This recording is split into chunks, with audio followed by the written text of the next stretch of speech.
of Mice and Men. It was published in 1937. It's set in the during the Great Depression, and it was banned because of profanity, and primarily because of profanity, inappropriate ages, and somebody said it wasn't really a page turner and was too dark a story.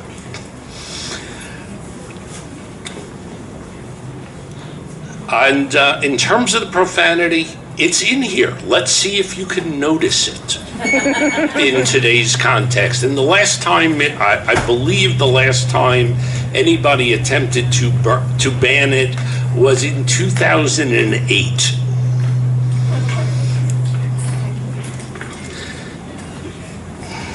The evening of a hot day started with a little wind to moving among the leaves. The shade climbed up the hill towards the top.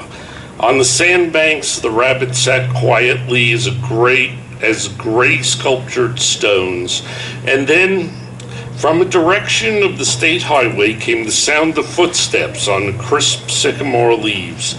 The rabbits hurried noiselessly for cover. A stilted heron labored up into the air and pounded down the river. For a moment, the place was lifeless. Then two men emerged from the path and came into the opening by the green pool. They walked in single file down the path, and even in the open, one stayed behind the other. They were both dressed in denim trousers and denim coats with brass buttons. Both wore black, shapeless hats, and both carried tight blanket rolls slung over their shoulders. The first man was small and quick, dark of face, with restless eyes and sharp, strong features. Every part of him was defined. Small, strong hands, slender arms, a thin and bony nose. Behind him walked his opposite, a huge man, shapeless of face, with large pale eyes and wide sloping shoulders. He walked heavily, dragging his feet a little the way a bear drags his paws. His arms did not swing at his sides, but hung loosely. The first man stopped short of the clearing, and the follower nearly ran him over. He took off his hat and wiped his sweatband with his forefingers and snapped the moisture off. His huge companion dropped his blankets, flung himself down, and drank from the green pool, drank with long gulps, snorting into the water like a horse. The small man stepped nervously beside him. "Lenny," he said sharply. "Lenny, for God's sakes, don't drink so much." Lenny continued to snort into the pool. The small man leaned over and shook him by the shoulder. "Lenny, you're gonna make yourself sick like last night." Lenny dipped his whole head under hat and all, and then sat up on the bank, and his hat dripped on his blue coat and ran down his back. "That's good," he said. "Drink some, George. You take a good big drink," he smiled happily. George unslung his brindle and dropped it gently on the bank. "I ain't sure it's good water. It looks kind of scummy."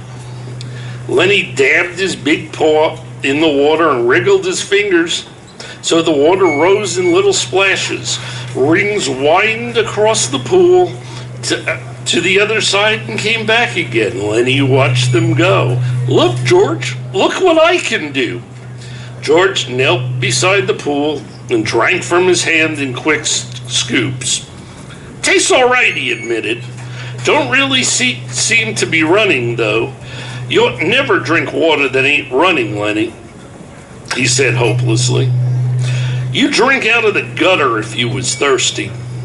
He threw a scoop of water onto his face and rubbed it around his hand, under his chin, and around the back of his neck.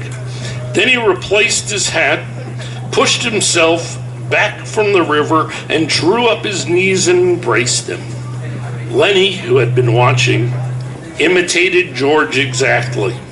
He pushed himself back, drew up his knees, and embraced them, that looked over to George to see whether he had gotten it just right. He pulled his hat down a little more over his eyes, the way George's hat was.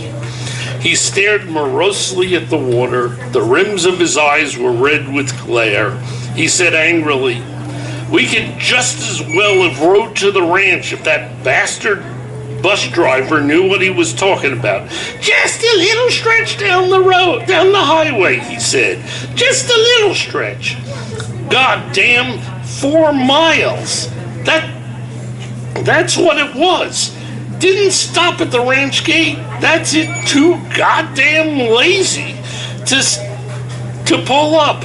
Wonder if he isn't just too good to stop in Soledad at all. Kicks us out, says just a little stretch down the road. I bet it was more than 4 miles. Lenny looked timidly over to him. "George?" "Yeah, what do you want?" The little man jerked down the brim of his hat and scowled over at Lenny. "So you forgot already, did you? I gotta tell you again, do I? Jesus Christ, you crazy bastard. I forgot. I tried not to forget. Honestly, George. Honest to God, I did, George." Okay, I'll tell you again. I ain't got nothing to do. Might just as well spend all my time telling you things, then you forget them, and I tell you again. So my question is, did anybody notice the curse words? This one. Great, thank you so much.